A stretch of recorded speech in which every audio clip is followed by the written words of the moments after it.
الحمد للہ والصلاة والسلام علی رسول اللہ وعلی آلہ وصحبہ ومن والاه۔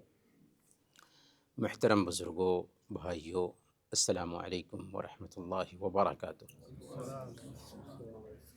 فجر کے بعد کی اس مبارک مجلس میں آج اللہ کے نبی صلی اللہ علیہ وسلم کی ایک پیاری سی وصیت آپ کی خدمت میں رکھیں گے۔ یہ بہت ہی جامع وصیت ہے، اور اللہ کے نبی صلی اللہ علیہ وسلم نے حضرت ابو ذر اور دوسرے صحابہ کو بھی یہ وصیت کی تھی۔ اس وصیت پہ اگر ہم غور کریں تو اس وصیت کا ہماری زندگی کے 3 شعبے سے تعلق ہے۔ اگر ہم اس کو بانٹنا چاہیں تو ہم کہہ سکتے ہیں کہ ہمارا اپنے رب کے ساتھ تعلق کیسا ہونا چاہیے، دوسرے نمبر پر ہمارا اپنے نفس کے ساتھ تعلق کیسا ہونا چاہیے، اور تیسرے نمبر پر ہمارا سماج کے ساتھ تعلق کیسا ہونا چاہیے۔ ہمارا اپنے رب کے ساتھ تعلق کیسا ہونا چاہیے، ہمارا اپنی ذات کے ساتھ تعلق کیسا ہونا چاہیے، اور ہمارا اپنے سماج کے ساتھ تعلق کیسا ہونا چاہیے، لوگوں کے ساتھ تعلق کیسا ہونا چاہیے۔ اس وصیت میں ان تینوں پہلوؤں پہ گفتگو کی گئی۔ اللہ کے نبی صلی اللہ علیہ وسلم حضرت ابو ذر رضی اللہ تعالی عنہ کو وصیت کرتے ہوئے کہتے ہیں، اتق اللہ حیثما کنت، جہاں کہیں بھی رہو اللہ سے ڈرتے رہو۔ وَأَتْبِعِ السَّيِّئَةَ الْحَسَنَةَ تَمْحُهَا، گناہ ہو جائے نیکیاں کر لو، گناہ خود بخود مٹ جائیں گے۔ وَخَالِقِ النَّاسَ بِخُلُقٍ حَسَنٍ، اور لوگوں سے اچھے اخلاق سے پیش آؤ۔ یہ چھوٹی سی وصیت ہے، لیکن غور کریں گے تو جیسا کہ ہم نے کہا کہ اس وصیت کا تعلق ہماری زندگی کے 3 شعبوں سے۔ پہلا کہ ہمارا اپنے رب کے ساتھ تعلق کیسا ہونا چاہیے۔ اللہ کے نبی صلی اللہ علیہ وسلم نے اس حوالے سے کہا کہ اتق اللہ حیثما کنت، جہاں بھی رہو اللہ سے ڈرتے رہو۔ جہاں بھی رہو مطلب کیا ہوا؟ جہاں بھی رہو کا مطلب یہ ہوا کہ چاہے مجلس میں ہو، چاہے گھر میں ہو، چاہے خلوت میں ہو، چاہے جلوت میں ہو، چاہے آفس میں ہو، چاہے بازار میں ہو، چاہے 70 دروازے بند ہوں، وہاں پہ بھی اللہ سے ڈرتے رہو۔ اور اللہ سے ڈرنے کا مطلب کیا ہوا؟ اللہ سے ڈرنے کا مطلب یہ ہوا کہ اللہ تعالیٰ نے جن کاموں کا حکم دیا ہے وہ کام کریں، اور جن کاموں سے منع کیا ہے ان کاموں سے اپنے آپ کو روک لیں۔ یہی ہے دراصل اللہ سے ڈرنا۔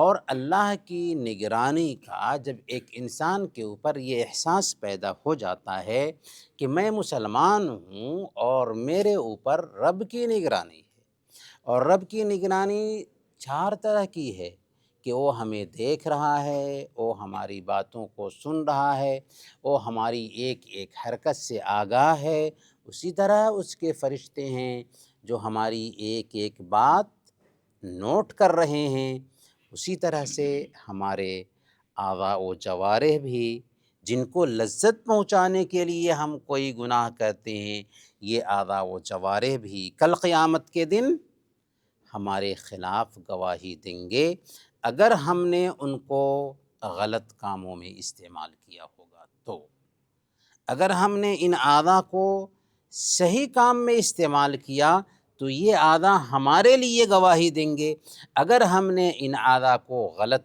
کاموں میں استعمال کیا تو یہ اعضاء بھی، جسم کے ایک ایک حصے بھی ہمارے خلاف گواہی دیں گے۔ تو یہ بھی رب کی نگرانی میں شامل ہے، یہاں تک کہ یہ دھرتی بھی ہمارے خلاف گواہی دینے والی ہے۔ گویا کہ 4 طرح کی رب کی نگرانی ہمارے اوپر بیٹھائی گئی ہے۔ ہم بھاگ کر کہاں جائیں گے؟ اس لیے جہاں بھی رہو اللہ سے ڈرتے رہو۔ گویا کہ اللہ کے ساتھ، رب کے ساتھ ایک بندے مومن کا معاملہ یہ ہونا چاہیے کہ اکیلے میں ہو یا سب کے ساتھ ہو اللہ کا ڈر رکھے، اور جب وہ اپنے دل میں اللہ کا ڈر بسائے گا تو گناہوں کا ارتکاب نہیں کر سکتا، اگرچہ وہ اکیلے ہے۔ کیوں؟ وہ سوچے گا کہ کوئی تو نہیں دیکھ رہا ہے، لیکن میرا رب ہے جو مجھے دیکھ رہا ہے، سن رہا ہے، جان رہا ہے، اس کے فرشتے میری اس حرکت کو نوٹ کر رہے ہیں، میں اس آنکھ سے دیکھ رہا ہوں، یہ آنکھ بھی کل قیامت کے دن ہمارے خلاف گواہی دینے والی ہے، یہاں تک کہ اس دھرتی پہ بیٹھ کر کے میں اس کی حرمت کو پامال کر رہا ہوں، یہ دھرتی بھی میرے خلاف ہونے والی ہے۔ تو اس طریقے سے وہ اکیلے میں ہوتے ہوئے بھی نافرمانی کی جرأت نہیں کر سکتا، وہ اکیلے میں ہوتے ہوئے بھی اللہ رب العالمین کی اطاعت کرے گا، نیکی کے کام کرے گا، برائیوں سے بچے گا۔ تو یہی دراصل مطلب ہے کہ رب کے ساتھ معاملہ یہ ہونا چاہیے کہ جہاں بھی رہیں اللہ سے ڈرتے رہیں۔ فجر کی اذان ہو چکی ہے، کیا مجال کہ ہم سوئے رہ جائیں؟ اس لیے کہ ہمیں اللہ کا ڈر ہے، اس کا حکم ہے کہ نمازیں پڑھنا ہے۔ ہم اکیلے میں ہیں، کیا مجال کہ کوئی غلط چیز دیکھیں؟ اس لیے کہ اس نے اس غلط منظر کو دیکھنے سے منع کیا ہے، اس کی نگرانی میں ہم جی رہے ہیں۔ تو جہاں کہیں بھی رہو اللہ سے ڈرتے رہو۔ یہ ہے اپنے رب کے ساتھ ایک بندے مومن کا معاملہ۔ دوسری وصیت کیا ہے؟ گناہ ہو جائے تو نیکیاں کر لو، گناہ خود بخود مٹ جائیں گے۔ انسان ہونے کے ناطے گناہ ہو جاتا ہے، ہم کوئی فرشتہ نہیں ہیں کہ گناہ نہیں کرتے، انسان ہیں، ہم سے گناہ ہو جاتا ہے۔ اس لیے دوسرے نمبر پر اللہ کے نبی صلی اللہ علیہ وسلم نے یہ قاعدہ بتایا کہ ایک بندے مومن کا اپنے نفس کے ساتھ معاملہ یہ ہونا چاہیے کہ انسان ہونے کے ناطے اس سے گناہ ہو جاتا ہے تو سچی توبہ کر لے، اور سچی توبہ کے لیے ضروری ہے کہ اس گناہ کا احساس ہو، اس پر نادم اور شرمندہ ہو کہ میں نے غلط کیا۔ دوسرے نمبر پر اس گناہ کو چھوڑ دے۔ تیسرے نمبر پر آئندہ اسے نہ کرنے کا پختہ ارادہ رکھے، اور چوتھے نمبر پر اگر اس کا تعلق بندوں کے حق سے ہے تو اس سے معافی مانگ لے یا اس کی ادائیگی کر دے، کیونکہ حقوق ادائیگی کے بعد ہی معاف ہوتے ہیں۔ تو اگر گناہ ہو جاتا ہے تو بندے کو چاہیے کہ سچی توبہ کرے اور اس کے بعد نیکیاں کرے۔ نیکیاں گناہوں کو مٹا دیتی ہیں، یہ رب کا کرم ہے۔ اگر ایک انسان گناہ کرتا جاتا ہے، گناہ کرتا جاتا ہے، یہ گناہ اگر مٹتے نہیں تو پہاڑوں جیسے گناہ ہم لے کر کے اللہ کے پاس حاضر ہوتے ہیں۔ لیکن رب کا کرم کیا ہے کہ اگر سچی توبہ کسی بندے کی ہوتی ہے نا تو صرف یہ نہیں کہ وہ گناہوں کو مٹاتا ہے بلکہ ان گناہوں کو نیکیوں میں بھی چینج کر دیتا ہے۔ اللہ تعالیٰ نے فرمایا إِلَّا مَنْ تَابَ وَآمَنَ وَعَمِلَ عَمَلًا صَالِحًا فَأُولَٰئِكَ يُبَدِّلُ اللَّهُ سَيِّئَاتِهِمْ حَسَنَاتٍ، کہ جو لوگ توبہ کرتے ہیں، ایمان لاتے ہیں اور نیک عمل کرنے لگ جاتے ہیں تو ایسے وہ لوگ ہیں کہ جن کے گناہوں کو اللہ تعالیٰ نیکیوں میں چینج کر دیتا ہے۔ یہ شرف سب کو حاصل نہیں ہوتا، لیکن جس کی توبہ سچی ہو گئی اور وہ برائیوں کی طرف اب پلٹتا ہی نہیں ہے، نیکیوں کا کام کر رہا ہے، تو ایسے بندے کے ساتھ اللہ کا خاص معاملہ یہ ہوتا ہے کہ پہاڑوں جیسے گناہ لے کر کے آیا تھا، اس کے سارے گناہ کیا ہوئے؟ نیکیوں میں چینج کر دیے گئے۔ 80 سال 70 سال تک گناہ کیا تھا، پہاڑ جیسے گناہ بن گئے تھے، سچی توبہ ہوئی، سارے گناہوں کو اللہ نے نیکیوں میں چینج کر دیا۔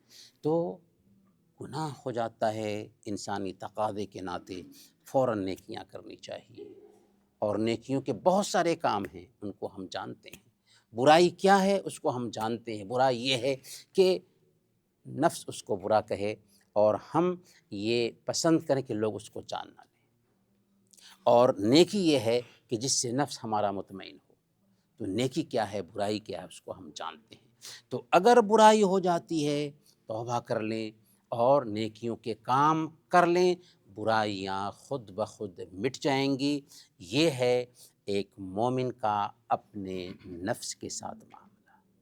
گویا کہ پہلی وصیت یہ ہوئی کہ ایک بندے کا اپنے رب کے ساتھ معاملہ یہ ہونا چاہیے کہ جہاں بھی رہے اللہ سے ڈرتا رہے۔ دوسری وصیت یہ ہوئی کہ ایک بندے کا اپنے نفس کے ساتھ، اپنی ذات کے ساتھ معاملہ یہ ہونا چاہیے کہ اگر گناہ ہو جاتا ہے تو نیکیاں کر لے، گناہ خود بخود مٹ جائیں گے۔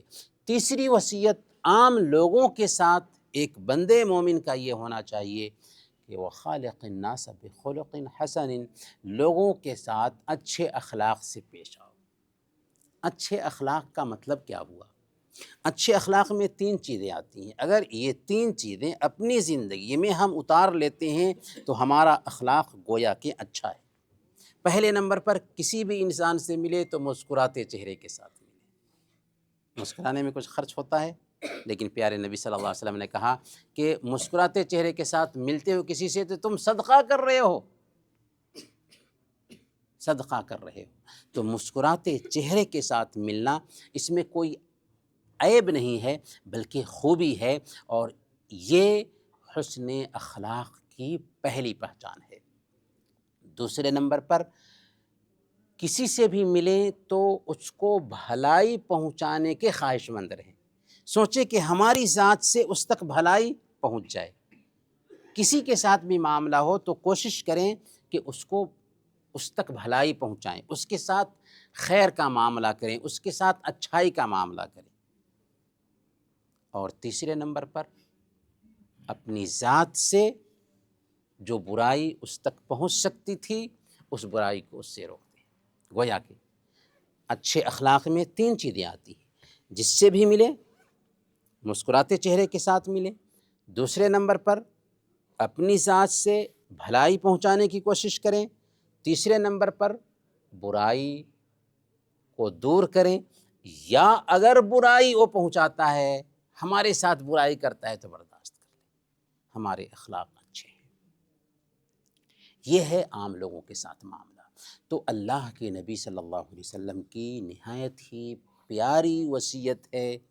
یہ وصیت ہم سب کو اپنے ذہن میں بیٹھاتے ہوئے اپنے رب کے ساتھ معاملہ کیسا ہونا چاہیے، اپنے نفس کے ساتھ معاملہ کیسا ہونا چاہیے، اور عام لوگوں کے ساتھ معاملہ کیسا ہونا چاہیے، 3 شعبے زندگی میں یہ وصیت عمل دخل رکھتی ہے۔ اس لیے ہمیں بھی اس وصیت کو اپنی زندگی میں اتارنا چاہیے۔ جہاں بھی رہیں اللہ سے ڈرتے رہیں، گناہ ہو جاتا ہے نیکیاں کر لیں، اور لوگوں کے ساتھ ملیں تو اچھے اخلاق سے ملیں۔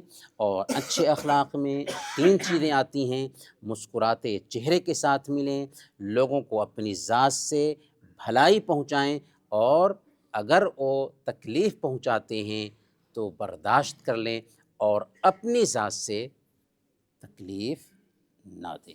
اللہ تعالیٰ سے دعا ہے کہ اللہ تعالیٰ ہمیں ان باتوں پر عمل کرنے کی توفیق عطا فرمائیں۔ آمین۔ وصلی اللہ علی نبینا محمد وعلی آلہ وصحبہ۔